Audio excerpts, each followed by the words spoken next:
So what makes a rock star, right? Is it the leather pants? Is it the incredibly fast shredding fingers?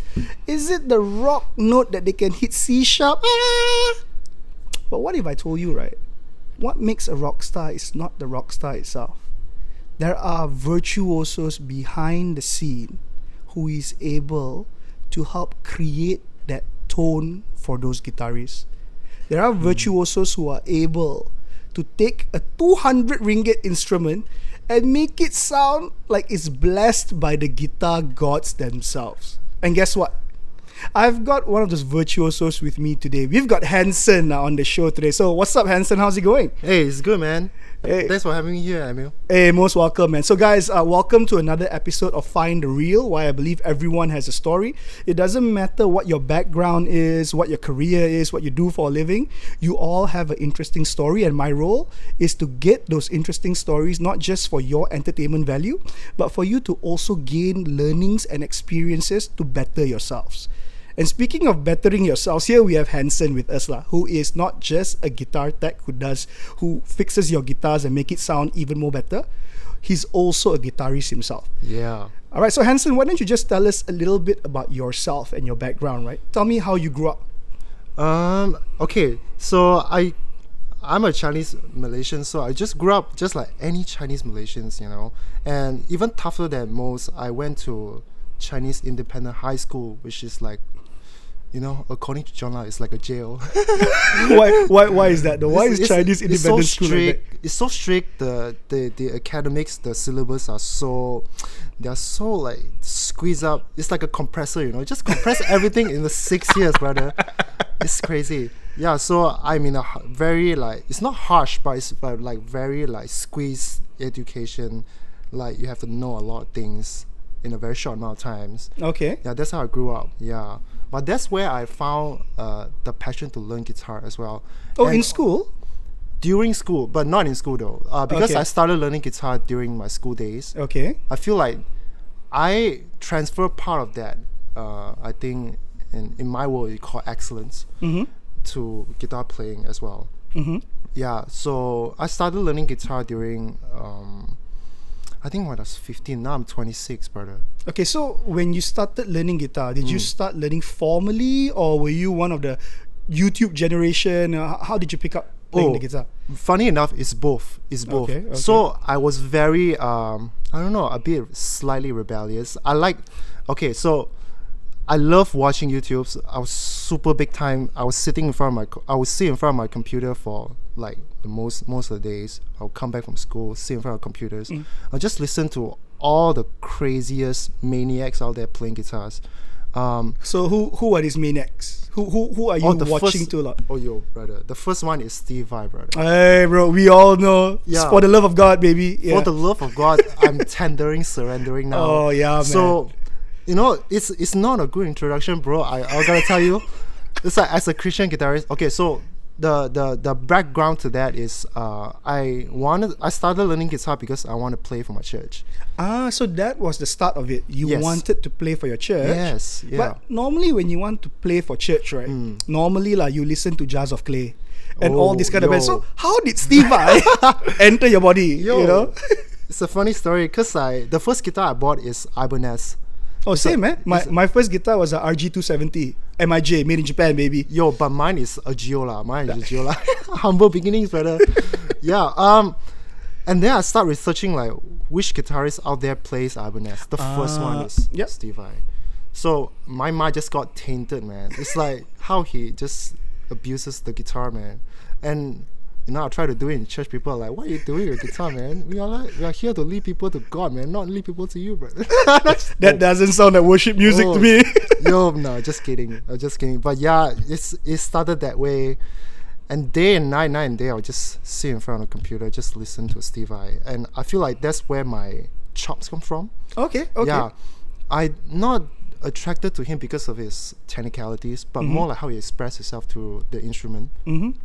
But even though it's not really a good start for usual people, but I think that's a good thing I got from Steve Vai is you learn how to express your voice through your instrument. And being in that Chinese school whole fiasco, it's such a like breath of fresh air. You know, you get to express yourself through something that people can resonate with. You know, other than, you know, you try to get as high a score as possible to make your parents proud. You know.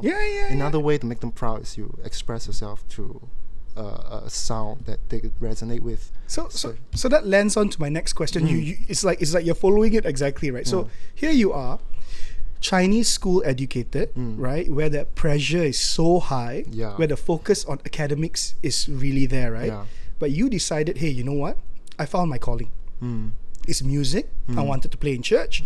I listened to Steve Vai. You know, I got the Holy Spirit of Steve Vai in me, and you start shredding, right? But here's the question. What did your parents have to say about it? Like, you know, how was their reaction when they found out that, hey, you know what? This fella looks like he's spending more time on music than the books. That's true though. Apart from YouTube, it's guitar. But not surprisingly though, my parents are very supportive. Perfect. Very supportive. You know, I heard so many stories about how like Asian parents they are not supportive, but my parents, they are super supportive. They are very open-minded. I feel like partly has to do because I'm the youngest child. Okay. And the funny thing is, my gap with the next one is 12 years apart. So they just treat me like an extra present, like, you know, just do whatever you want, buddy. Yeah. So I feel like that's where they are super supportive for me, and even though we are not super rich, you know, they helped buy my first gears, my Ibanez Geo, first amp, the Roland Cube, brother. You do remember that? Bro, I had a Roland Cube, and I used it religiously. Now at home, right? In fact, like in the studio, I've got so much of gear here. But at home, I practice with, you won't believe it, the Boss Katana Mini. The small one. I use that at home to play, you know? It was so good. The Katana is crazy. But before Katana, it was the Cube, man. The Cube, I agree. It kills every, like, I don't know, man. The JC 120 tone, the clean tones are just so sweet. It's so clean, brother. Yeah. So, yeah, man. But they are super supportive. Yeah. They will just get whatever. And even then, they also bought pedal boards for me. Pedals and pedal boards. Yeah. They will support me all the way through the music journey. Yeah. So I mean that's beautiful. I think that is something that, I mean, I'm a parent myself, and that is so important to support the passion of your children. I had the same, similar to you. I had parents who were very supportive. You know, so good. So and I believe that if you are supportive, right, it helps grow that individual's passion even more. Yeah. So what you're doing, you don't feel guilty, I assume. Like you're like, hey, my parents support me, so it's good, right? Yeah. Okay, so here you are playing in church, right, with supportive parents and stuff. So when it came time for you to grow up, right, what made you choose a career in music versus the typical career in finance, law, or whatever? Oh, yeah. Funny you should mention that, because I didn't know immediately it was my calling. Okay. You know, your calling can be anything, but okay. I always thought that I was meant to do engineers. Yeah, funny. And now I'm a guitar tech, you know. So it all lines up in the end. Exactly, sort of. Exactly. You know, it was a good ending. So I went to a science stream, and before that, okay, I gotta tell you, brother. Before I play guitars, I was big time in like drawing Gundams. Oh, you're a Gundam guy. I was super into Gundam, man. I was like a nerd. I was like super nerd. I was the best nerd. I would draw, like, I'm super good at drawing. No, frankly, not a lot of people know that. But I'm super good at drawing. And every day in class, in recess, I would draw a Gundam. So at the end of the year, I will have a pile of like, don't know how many Gundams, you know. So I always thought my calling was actually going to Japan and draw for, you know, those Gundam animes, you know. So not being a otaku, but being a manga guy that draws out. I always thought that was my calling. Not until I found out, man, drawing is super tiring. You gotta sit there. At one point, I spent like 2 weeks to draw one art of Gundam. So it was like, no way, man. How am I gonna make money out of this? Like 2 weeks for $200, you know, it's not gonna cut it, brother. And I wasn't a super patient guy. So after that one, I sort of like quit. And then among the same time I started playing guitars. So the drawing and the guitar was about the same time when you're developing both these passions. When it ends and it starts. Got it. But still, I was thinking that Gundam is super mechanical, so I think I really love science and engineering. So around that time, I went to Taiwan to pursue mechanical engineering. Oh, okay. Yeah, and still I was still playing a lot of guitars, and I feel like going to Taiwan to study makes me, of course, part of that is makes me super independent. I get to wash my clothes. Asians, please let your kids wash your clothes. Okay? I agree, dude. Please. I just found out that I can live on my own. How long were you in Taiwan for? It was supposed to be 4 years. It's a degree, but I ended up doing just 2 years because these 2 years I just found out I didn't spend a lot of time studying, but I was going around playing in bands like crazy. Wait a minute, so you mean you were already performing and playing in a band in Taiwan? I wasn't performing per se, but there's like clubs in school where you can join. Like there's a club for bands, there are clubs for just learning guitars, and I'll just join those musical clubs, and they will occasionally have recitals, and I'll just perform every time. I'll go as much as I can. I'll spend way too much time playing guitars. Not that my grades are bad, my grades are good, but I found out that my grades are good not because I love them, because I can study well, but my love for playing guitar is like, it's different. It's like there's an inner passion, there's an inner motivation to continuously pursue better expression of just playing guitars, and that's different from just be able to study well. It's the totally different motivations. So after 2 years, I quit the school. And I came back to Malaysia. And your parents were okay with this? Super supportive. I feel like they are more like, please don't go to Taiwan. Please stay in home. They're more like that. I feel like they are that. The Asian parents came out already. Come home, stay home, son. Stay home, son. Yeah. So right after, but the point being is, I didn't know my calling. I didn't know my real passion was music. Really until like the later school days. And I came back. I was still wandering around. I was doing this job and that job, but I really wanted to land a musical job, like I don't know, work in Sweetie or something. Okay. Yeah. By that time, I found an advertisement in Jam Tang. It was John Lau. Yeah, man. Yeah, that's how it all like really bloomed. Okay, so you started with John Lau. Yeah. My first like musical job is with John Lau. Okay. Not even in Taiwan. Yeah. So what did you do with John Lau at this point in time? So John Lau is like it's a musical company then. It was still a musical company now. Guitar company. So they resell second-hand guitars, and nowadays they are building their own branded guitars, which is super nice. What do I do with them is basically a bao ka liao. Everything also you do. But what included in the bao ka liao is I set up their guitars, which is very often they will just buy in second-hand guitars, reset up it, make sure it's functional, beautiful. There was like better than before, better than where they started, and sell it. And sell it, including take pictures of it, and post it up, and occasionally do some demos for the guitars and all that. So the entire process of refurbishing the guitar all the way to getting the guitar out of the store, I am in charge of it. Oh, nice. So which means not only did you learn the art of setting up the guitar, yes, you also learned the marketing of it. Yeah. How to take a good photo, how to leverage on social media and things like that. Yeah, gone through a hard time learning all of this stuff. No, but I think those are very useful lessons, which I assume that that you bring into your current personal business right now. Yeah, super grateful to John for teaching me. I mean, when you're learning those stuff, you're like, why are you teaching me all this stuff, man? I just want to get some good bucks, But now it's like I'm super grateful for John. He just keep teaching me all this stuff that if I leave the company, he's gonna be doomed, But yeah, super grateful for him to teach me all these kind of techniques, and I learned how to present a guitar well. Okay. Yeah, that's a very important thing for selling a guitars, I guess. Shout out to John Lau, man. Yeah, shout out to John Lau. I love you, buddy.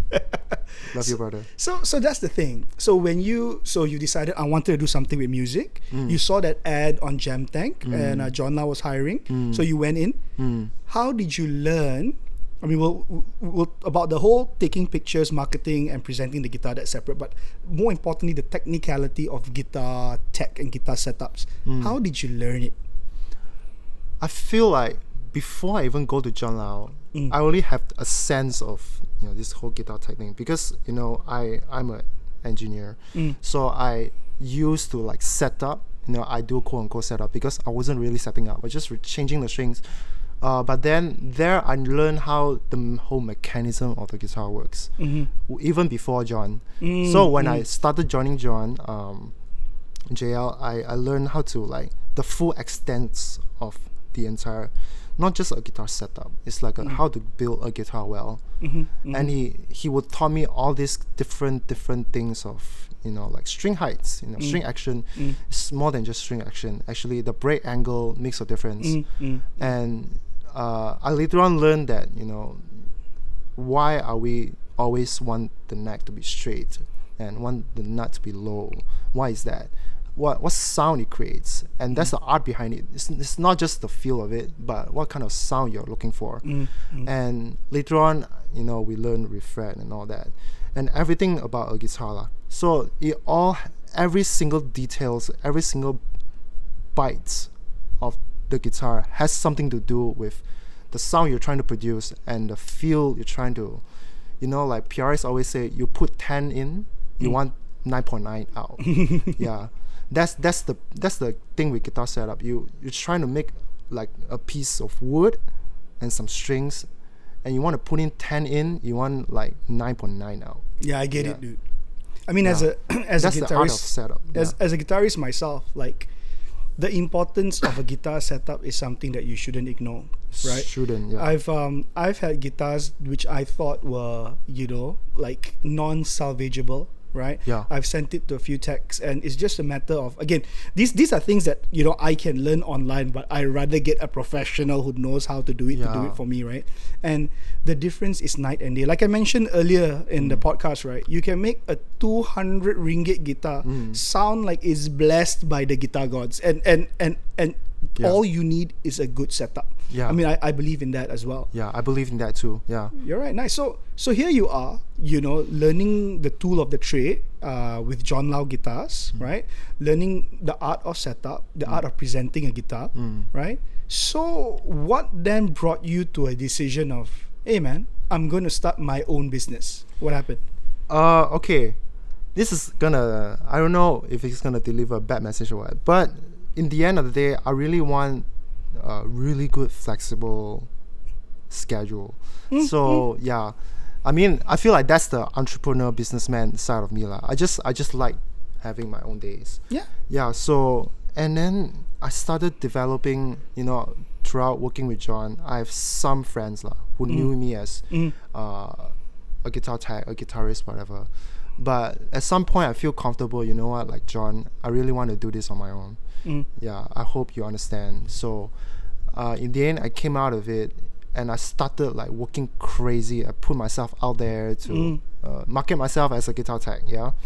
I mean, I've seen the promos, and in fact, I've sent a few of my guitars to you. Right? And you've really appreciate it. Yeah, you've done my guitars as well. So you were doing all the promo and stuff. Yeah, I was doing one-man show until now. It's still pretty much one-man show. Yeah. So I would just do marketing myself and do operation myself. Yeah, but it goes back to the point I really needed the flexibilities. And honestly, I think that's a fair point. End of the day, some people are wired differently. Some people need that comfort of a 9 to 5. Some people need that structure in their lives. But some people just need a little bit of freedom. But when you made that decision, I mean, did you and John end on good terms? Was everything okay? We end on good terms, mainly because John is such a great guy. Right. But he just want to see his children bloom, So John, your older son. I mean, before his 2 children, he got quite a lot of children. So I'm just saying. But he just want to see his children succeed, and he's not like super greedy guy. He doesn't want to hold you back. He understand that you decided on something, and I want to support you. He's a super great guy, and I really appreciate it. But basically, after I came out of it, I learned even more about how this business works and what captures, how to create awareness, how to build a business, and all that. So yeah, whether it's working with John or apart from John, I really learned a lot of things about these industries. Yeah. No, that's perfect, dude. So right now, you know that you're doing your own, Hansen guitar, right? Yeah, Hansen Guitar Works. Hansen Guitar Works. So why don't you tell me a little bit about Hansen Guitar Works? Like, for example, what kind of services do you provide? You know, what do you do with Hansen Guitar Works? Okay, basically, because I was always doing this one-man show, I don't have a staff to take responsibility of. So I was doing this for like 2 years. So all this while, I'm me working with myself. I don't care about the salaries. Of course I do, but it's more like, I don't care like I was getting exploited or what, because this is my business. So what I would do with it is I will constantly try to see, okay, by the way, I only provide 2 services. So refret and just a pro setup. So refret, you need to take out the frets, put it back in. But pro setup is basically without the taking off and pulling back frets. Every other aspect of the guitar, I will take care of it. Wiring, string action, polishing frets, refurbishing the guitar, make sure the electronic works, everything about the guitar that I can think of that can make it better, I will put my effort on doing it. So it started off pro setup. It's like a very I know what I do with John La, I would just do it here. Right now, it's like all of my knowledge I'll put in my pro setup.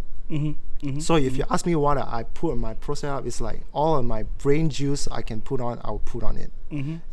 So now I will go as far as, just not even just leveling the frets.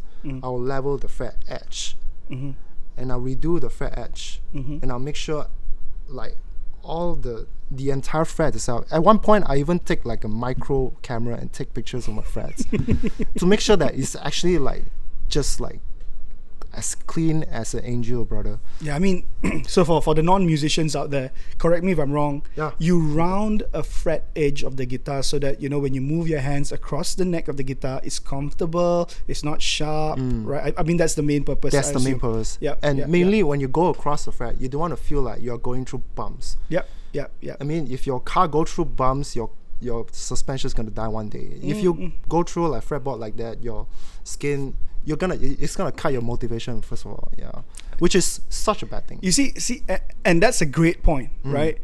Now, no disrespect to the cheaper guitars out there, but I mean, in today's day and age, a lot of guitars are still made rather well because we've gone through the industrial age, and with mass production in China, things are getting better.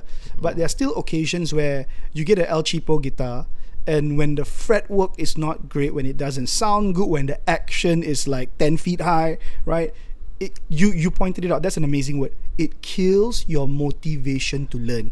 And that's such an important thing, because for me, a guitar, right? When I was working with John, I always say this in any videos, when you buy a guitar, you want to buy a guitar when you put in front, put somewhere in your room. When you woke up, you look at the guitar and you say you want to play a guitar. If not, there's no point buying that guitar, man. If you continue to pursue the higher budget of the guitar, but it doesn't make you wake up and play a guitar, there's no point. Yeah, man. And I feel like you gotta buy a great guitar. And nowadays, there's cheap guitar that looks amazing. But when you pick up a guitar and it kills your motivation, that's so bad. And people nowadays are like, how much budget should I spend for my kids? Parents will ask me that, and I was like, dude, depends on whether you want your kids to continue to play guitar, man. And that's a good point. Like I said, I remember I had very supportive parents, and the musical journey of mine started very young. And my first guitar, RG270, right? Which is such a great guitar. Yeah, it was an MIJ. The only issue was it had Floyd Rose. So whenever I hate the Floyd Rose. Yeah, I mean, I'm not a Floyd Rose fan. For the guys who don't know, I mean, Floyd Rose basically is a floating bridge system. The problem with a floating bridge system is when the string breaks, everything goes out of tune, right? Yeah, when the string breaks, you stop playing guitar. You go on with your life. So that's the challenge. I mean, for a first guitar, it was very challenging, right? So yeah, I get it. You need to have that motivation, and I like what you said. you must want to feel like, I look at my guitar every day, I want to play it. Yeah. You know, that gives you the motivation, and it makes you want to practice even more. Yeah. Right? Yeah. All right, man. So let's talk about setup, right? Now, in a nutshell, we were speaking a little bit about the kind of setups that you do with Hansen Guitar Works, right? Now, let's just say you're talking to someone right now who doesn't know anything about guitars, right? In a simple nutshell, why should I set up my guitar? Okay, the main point we point out just now is the very, very important point. You will want to pick up the guitar and you want to play for hours and hours and not stop. In fact, you want to play, and the more you play, the more you want to continue to play it. It's like what I said just now. It's like the 10 you put in, you want 99 to come out. You want to put in 4 hours, and 4 hours later you become a better person. So a bad setup. There's different perspective to practice. Actually, a good setup will help you just launch you into these new heights of techniques. If there's a bad setup though, no matter how much you practice, you will never feel like you're improving. And that's super important thing. You need to feel like you're improving.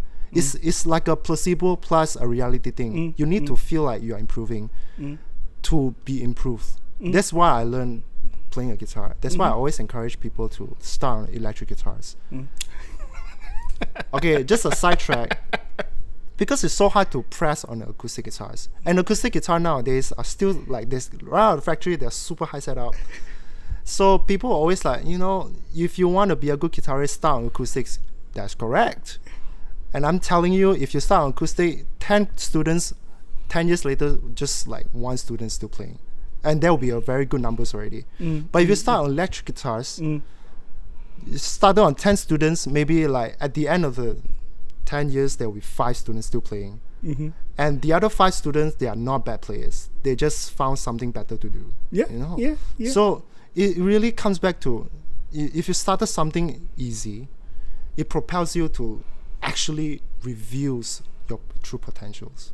Yeah. So when it comes to setup, that's my purpose. I just need you to feel like yourself when you practice your guitars. And all the technicalities of the guitars has to go away. When you perform on stage, you has to not worry about string breakage, electronic going off and all that. Yes. Yeah, you need to feel like you come to a point where you and the guitar are one. And when you express it, that's the guitar sound that you're going to make out of it. Yeah. And the good setup, I mean, I'm making this super philosophical, but I know this is very super philosophical, but it is true. You need to come to so much confidence in the guitars, and that's where the good guitar setup comes from. Yeah. I mean, I was a touring musician at one point in my life. I've done multiple shows, and you're right. When you're on stage, the only thing you want to think about is playing your guitar, putting your music out there, and performing for the crowd. Yeah, you don't want to worry about anything else. I've had a few incidences of like my guitar strap failing on me on stage. Yo, brother. Yeah, I mean, you still continue playing, but you're playing on your knees. For example, you're holding in an uncomfortable position, and it takes away a little bit of your focus on the performance which you're giving to the crowd. Exactly, and I agree. And a guitar setup is a part of that. And I mean that's well said. So we talk about guitar setup lah. Yeah. I know I've actually answered a question or not, but let's keep going on. No. It does make sense. I think that's what you want. Why should you set up the guitar? I think you pointed it out right. You want to be able to play the guitar for hours. You don't want to think of what might go wrong with the guitar. You just want to go and experience the best experience you can as a guitarist. And I get that.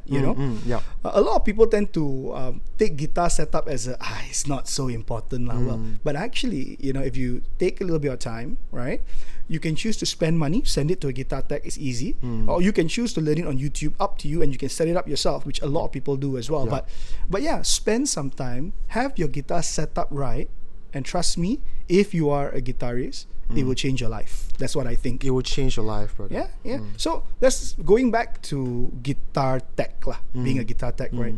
What are the kind of skills or knowledge that you need, for example, to be a successful guitar tech? Good question. Again, I'm gonna approach it slightly philosophically because it's not just the skill, it's the heart posture, and it's you need to process, not just process. You need to train yourself to be excellent. Just like anybody else in life, whether you're a doctor or whatever, from the people who pay the least or to the occupation that pays the most, you need to have excellence in your work. Being a guitar tech, first and foremost, you have to have the passion and excellence. What I mean by that is you can learn anything, but if you don't have the excellence, you won't go far. So how do you develop the excellence? For me, first of all, I really, really like a good guitar. Second of all, I screw up so many guitars. You won't even understand. You won't even know, brother. You have no idea. If you ask John, like, if you see him next time, you ask John, like, he will probably show you the data. Like, I screw up, like, probably around 50K or 100K almost of guitar. You know, yikes! I have no money to pay him back, but you know, that's what I'm grateful of. You know, you just learn how to but screwing up a guitar is such a great experience because. You can leave it at just, I screw up the guitar, I'm such a failure. But if you have a very good spirit of excellence, you will want to learn how to fix it. Got it. You need to learn how to come back from your failure. And that's a part of the excellence that I'm talking about. So, you know, I can talk about skills all day, but the main thing, you need to be excellent in your work. And another point that I can make out of it is that you look at guitars and you ask yourself, if this is my guitar, what will I do to make myself a happier person? And that's exactly what you will do on the guitars. Got it. That's why I ask myself every time I set up a guitars. So this is how I develop my skills, and then the skills come later.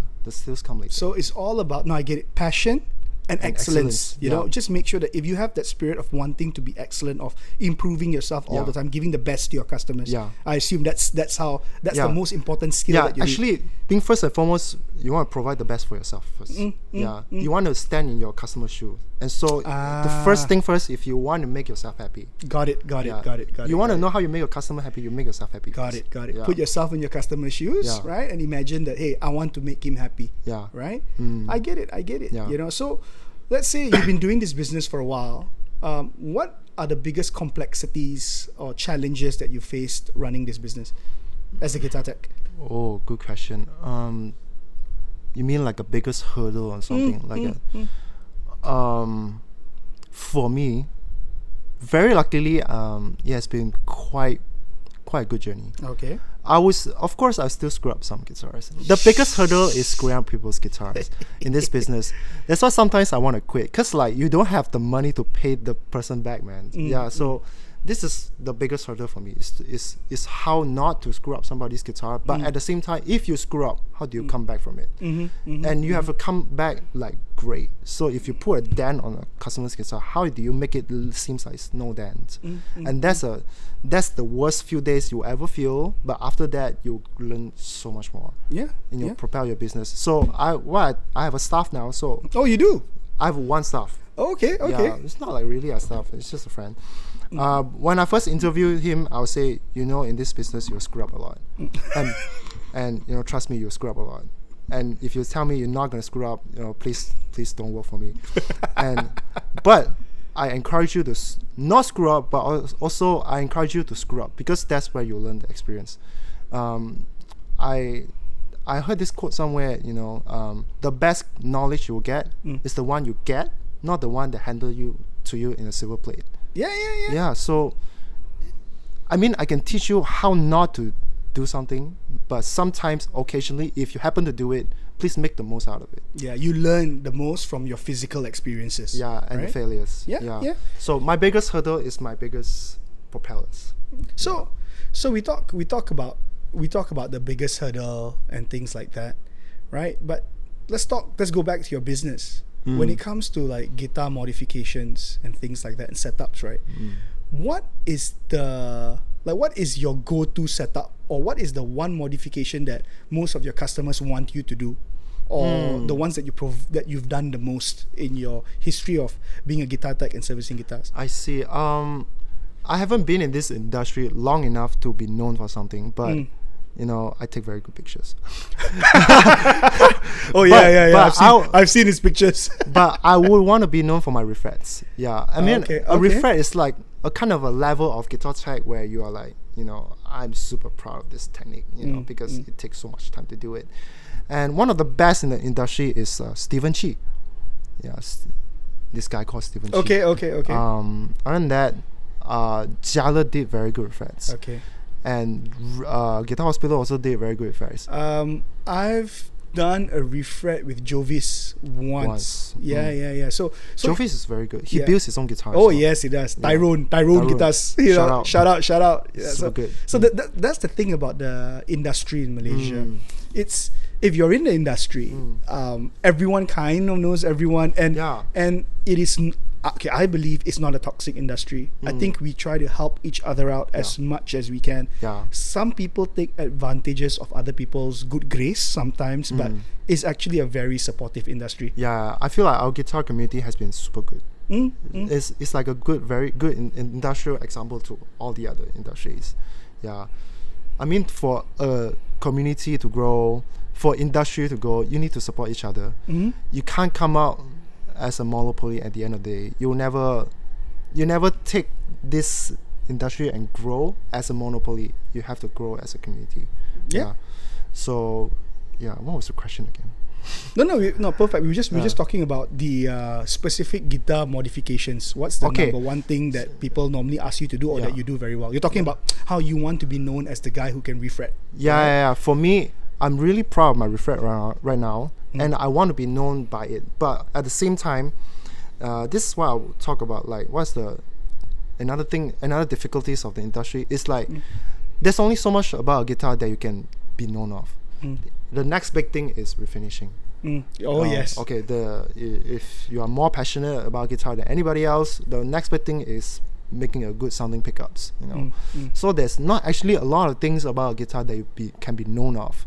But for my level, I would want to be known for refrets. All right. Yeah, but that's one of the biggest hurdle of the industry. It's like you can be only as good as these three things, you know. And once you are super good at these three things, other people will catch up. No, you forgot one more thing. Once you're super good, you build a guitar lah. Oh, that's the ultimate level, right? And building a guitar. Yo, brother. Okay, I forgot about that. That's the final level. You know, I once I've known after the whole pickup phase, right? Then I start building guitars, and next thing you know, you become hopefully a household brand like a Gibson or a Fender. I mean, that would be the dream of anyone, right? Yeah, I would think that so. Would be the dream. Actually, that would be any guitar tech's dream, actually. But honestly, when you are that level, then you are competing with the whole world. Yeah, like in Malaysia, you've already got. I mean, you've got the established. Yeah, you've got quite a few established brands that's out there. Back in the day was the Malaysian Guitar Institute guitars, and then you've got Hilks, I think HILCS. There are a lot of brands and out there. Acoustic guitar as well. I already forgot who's the famous luthiers, but we actually in Malaysia we have a lot of very good acoustic luthiers. Not the famous ones who has shops and things like that. No, I'm talking about people who build guitar from scratch. I mean, I will have him on the show one day. Please have him on the show. I forgot his name, but he actually saved a guitar of mine that was, I mean, the neck was just going a different direction, and so that's a different skill altogether. Do you do acoustic guitars? I do very basic level of acoustic guitars, like very basic level of pro setup. So I'm an electric guitar player. So the main focus of my marketing is electric guitars. So I don't want to constantly get acoustic guitars, you know, all the time. This is not my passion. So speaking of marketing, right, bro? How do you market yourself right now? What are the tools that you're using to put your name out there? Okay, so for now, I've been super like up because like I didn't spend a lot of money in marketing. So what I would do is I would go to all the free platforms and just put myself out there, like for example, like Facebook Marketplace. I'll put my service as a sales item, and then I'll build a Facebook page, I'll build an Instagram page, now I have a Shopee page, Oh, no way, dude. Really? Yeah, and I have a carousel page. Okay. Yeah, I've seen the carousel page. Just use all the free platforms and put myself out there. And honestly, it works very well. Yeah. So for a short period of time, I did try to promote myself using like small bucks in Facebook, but in return, the customers are not really good. Well, hopefully this podcast can help a little bit lah. Yeah. Please. Yeah. But yeah, I've been trying to push the boundaries of, try to like not use money and see how much the result you can get out of it. Yeah. Do the best you can. Buddy. Yeah. I mean, soon enough, I will try to. I'm pretty sure I'll pay money, but for now, I'm still feeling it's very good, method of marketing now. Okay. So do you feel that most of your customers, they come back either because they are loyal, or do you find word of mouth to spread, your services? Do you feel that works as well? I feel all methods works. Nowadays, to be very, very honest, I haven't been posting quite well. I haven't been posting like 6 months, brother. So if you run an online shop, if you don't post, like, you're basically dead. But still, like, the word of mouth, or in my world, I would say the grace of God, man. The business just keep coming in. Oh, that's good, man. I mean, super good. I mean, I send my guitars to so many techs, right? Because I actually like to have a feel of how other people deem what is a good service for them. And you've touched 2 of my guitars, and yeah, man. I mean, I was just we were just jamming earlier, and I'm like, wow, it feels great to the touch. I enjoy what you've done. So honestly, Hansen, thanks, buddy. So speaking of guitars, right? What guitar brands that you've touched before you find is the most like easiest to set up, or is set up the best out of the factory? Oh, brother.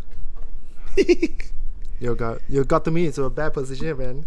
I love Sirs, no doubt. Yeah, but you're paying 20,000 ringgit. That's a but though. Sirs are such a good embodiment of what excellence is, from top to bottom, from the design to setup to technicalities to the workmanship. Everything is a gold standard of excellence. But I would say it's Music Man, brother. Really? Yeah. Like off the shelf? So good. Yeah. Any of the Music Man I've touched has no problem with setup whatsoever. You'll never hear like, I've heard it once, but like the truss rod broken. But other than that, you'll never hear like, the screw like worn out. You never electronics though. I mean, I don't know. Okay. You're getting to a point. Yeah. I agree with you. Okay, look. I don't own the Music Man, but to all the Music Man owners out there, you know what I'm talking about. Like John Petrucci specifically. But other than that, I mean, like the Axis. I play some of the Axis. I've played the 25th anniversary Ernie Ball Music Man model, and it's a Axis model shape, and it's my favorite guitar to play now, till now. Okay, I mean, and I'm gonna tell you, it's nickel frets, is no digital, is passive pickups, but it's just so glorious, and it's one of those guitar that if I own it, brother, I will abandon my business. I'll play guitar full time. People ask me, how do you eat, brother? No, I'm gonna eat my guitar, brother.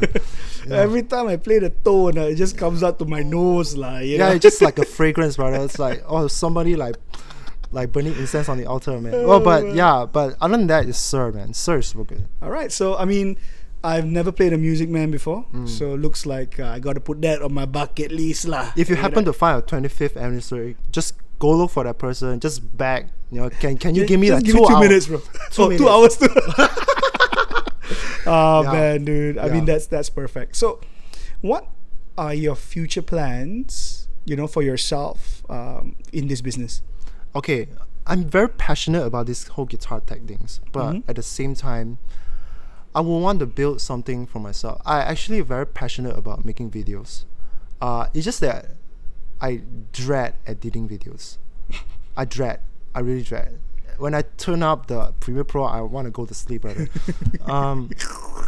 But I really wanted to build a good YouTube channel. All right. And consistent contents. But I never got a chance to do it. It's just that because I never got the motivation to edit videos. But that's why I want to try to combine. I want to do this guitar tech thing and at the same time get YouTube to market for it. Yeah, and also apart from that, I'm a guitarist my own, so I want to share my guitar knowledge in a separate YouTube channel. So I really want to start this YouTube channel thing. Yeah, man. Hey, go. That's my future. Go for it, man. Like, I mean, take for example this podcast, right? Like, I was like, one day I just sat down, like, you know what? Let's just do this for fun. Yeah. And next thing you know, I've got like 8-9 guests in as of the recording of the show, and I'm like, wow. Yeah, please continue doing it, brother. Yeah, and it's fun. You get to talk to different people. You get to learn what motivates them. And honestly, I've learned so much from the people that I've spoken to. Right, like you were talking about the importance of excellence. Yeah. Right, and that's something that I will take with me. Like, if you want to do something, make sure you're excellent at it. Right. Yeah. So that makes sense to me. We spoke a little bit about the guitarist side. We've spoken a lot on the guitar tech stuff, right? So let's talk about the guitar side of things, right? Please. Steve Vai influenced you, right? Currently, any guitarists, influencing your style of play, or who are you listening to right now? Okay. To be honest, I didn't really practice that much nowadays compared to before. But Marcos Foggy, brother, do you know that guy? Oh, bro, I'm going to YouTube him after this. He's like a better no offense, but better version of a John Petrucci, brother. Really? Yeah, people are gonna kill me. I can feel like we just watched John Petrucci live a few months ago, right? That's true. At ZEP KL, he Dream Theater came down to KL, right? So good. He is so clean. So I mean, clean. I don't want to talk about the sound system of the show. I think the guitar was a little bit too loud, right? But his tone and the way he plays is so clean. So clean. It's like you put the notes in your MIDI and then you play it, brother. You get it, right? Yeah. So clean. It's crazy. And you're telling me what's his name? This other guitarist? Marcos Foggy. I'm gonna send you a link. Yeah, send me a link, dude. I'll put the link in the description for you guys to check out as well. But basically, he's like very inspired by John Petrucci, but in the same time, he's Italian, so he's got that Italian. I don't know how to explain it, but Italian accent, brother, and that Italian groove to it, and that just elevates the technicality of a guitar shred solo. Just elevates it. All right, man. So I'm going to check it out. Yeah, this is my recent inspiration. What gear are you using at the moment? Currently, I'm very proud of using She guitars. Guitar Hospital, Ray Akira's. I adore that guitars. I love a 24 fret Floyd Rose guitar. I'm opposite, brother. Floyd Rose. So sorry. I just, I come from that Steve Vai background, and I really like a classy. You don't have to have the monkey grip, and just a 24 fret, very nice playing, just very classy, like a Guthrie Govan guitars. All right. Another big inspiration. Like shout out to Ray for show guitars. Yeah. She guitars. Yeah. Yeah. Shout out to Ray, man. Super good. Yeah. I have that as my main guitars. But the gear wise though, I've sold all my pedals. I'm not a pedal guy anymore. All right. Even though at one point I does pedal board setup, and that discouraged me even more. I would never want to go back to that world, brother. You need to unplug the pedal and plug back in, and then sometimes your show like your sound goes out and you wonder why, and there's like 20 cables to patch check. cables, bro. Patch cables. No, man, not for me, brother. I'd rather trust MacBook, brother. So now I have a laptop rig. I use a Lenovo laptop. I got all the pirated Neuro DSPs. I'm so sorry, brother. Yeah, all right. He got some Neural DSP lah. Let's put it that way. Yeah. So I'm assuming Pliny, Gojira. I have Gojira and Cory Wong. Oh, Cory Wong. Yeah, so Cory Wong is like my clean tones, my church tones. Gojira is like all the rest. Yeah, I mean in the studio here we actually use the Gojira tones. So we love it, So good. No issue with latency when you play live? No, not at all. Okay, that's good. That's good. Yeah, it's almost instantaneous. I would say sometimes it's faster actually, because actually if you think about it, the technicality, I won't bore you with it, but actually if you play guitar this way, you put it into an interface with a 10-foot cables, it actually plays faster than pedalboard. Okay, I mean we'll have to fact check you on that. You go ahead and check it out. Yeah, but I'm running through a Moto M2 interface. Okay. Which is known by super low latency. So everything goes to the PA. right? And then you're monitoring yourself through the on-stage monitors. Yes. Okay, simple enough. Super simple. There's no patch cable. You got the cable to the interface. Yep. If anything screw up, it's that one cable. One cable. I just have to check one cable, brother. Or in fact, I just have to check 3 cables because there's a stereo out of the interface. But I just, anything, I just have 3 cables, brother. So it's simple. So simple. So in terms of you as a guitarist, right? Like, what kind of gigs and jobs that you're doing as a guitarist right now?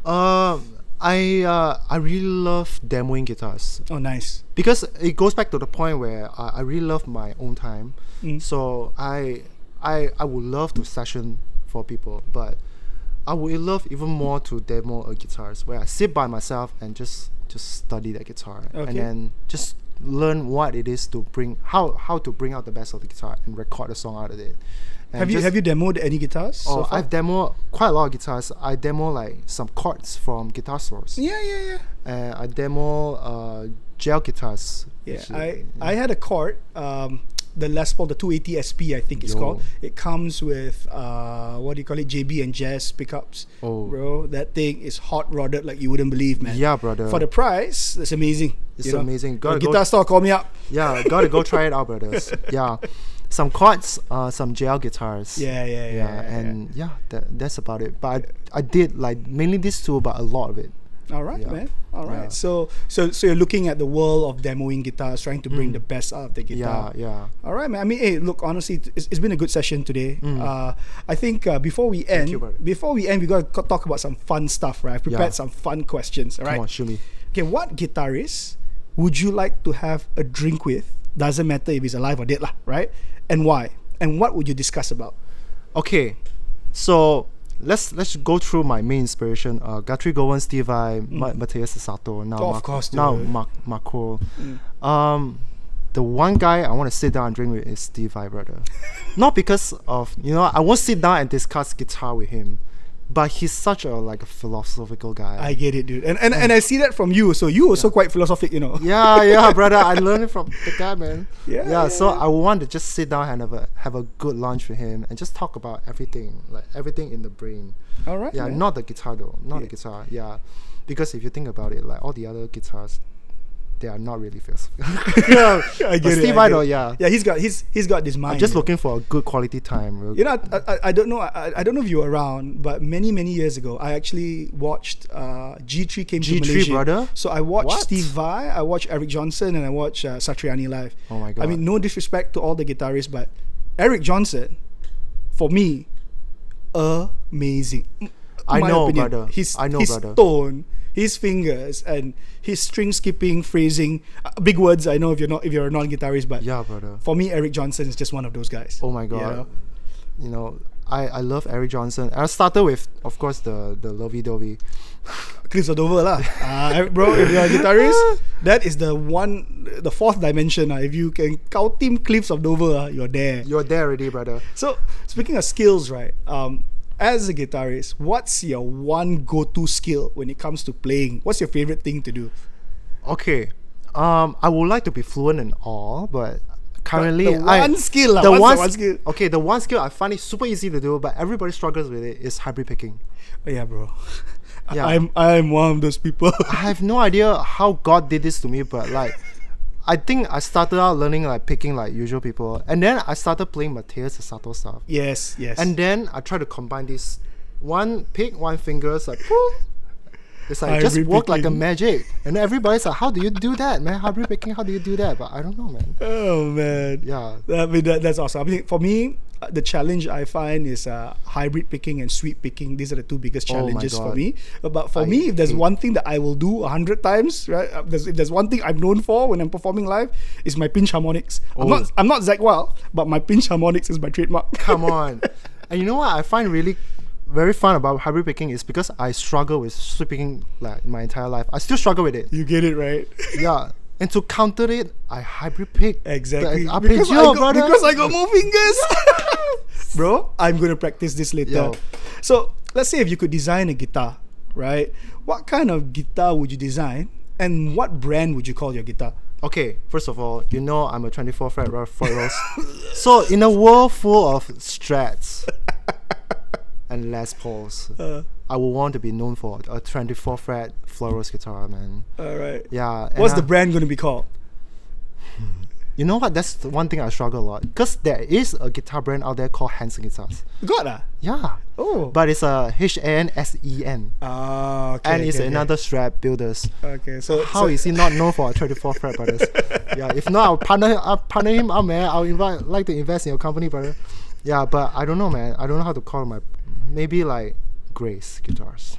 Oh, bro, that's good. Grace guitars, man. Just right out of my brain, but I might change later. But it's cool. Okay, so let's say these 3 guitarists, I'm going to call them for a guitar rock-off challenge. Come on. All right? Who would win? Okay?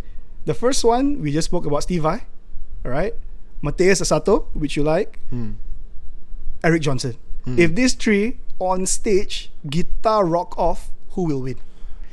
Brother... Only can choose one. Super hard decision. You know why? I would say Matthias Asato. You know why? Because this is a rock-off challenge.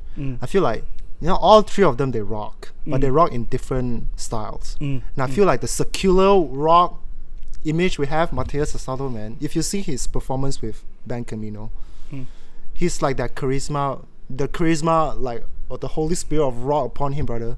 Do you see him like his legs spread wide and then yes, brother. No, I mean honestly, that's the definition of rock. I was introduced to Matthias Asato a few years ago. There's this one song that I can play. One song. Yeah. It's called Bluesy Wednesday, right? Okay. I think that is one of Asato's most beautiful work. Like the way he hits the strings, there's so much of emotion. I mean, look, if you're a non-musician, you won't get it, right? You won't get it. But I don't know. I mean, I hope you get it as a non-musician, but as a musician, when you just close your eyes and you listen, you feel the tension of each note going to each note. And I mean, it's good to speak to you because you get it. I get it, dude. Because, the thing is, he's got the both extremes super well. He's able to rock out a metal song like crazy.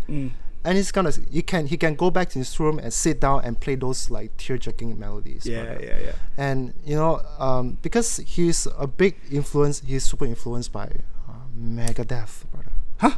Yeah.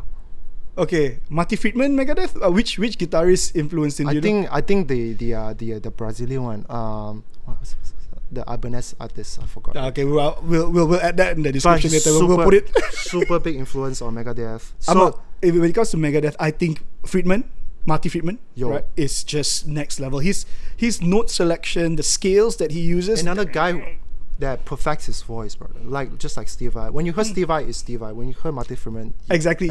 You know his note selections, right? It's got this like Middle Eastern, Turkish, whatever, but that's So that I think should be the dream of every guitarist out there, where you know what, you just close your eyes, the guys, you hear his song, you know, oh, that's Steve Vai. Like for me, Eric Johnson, from the tone and the playing, you know that's Eric Johnson, and that's what you want to achieve, hopefully, as a guitarist one day. Eric Johnson tone is super important.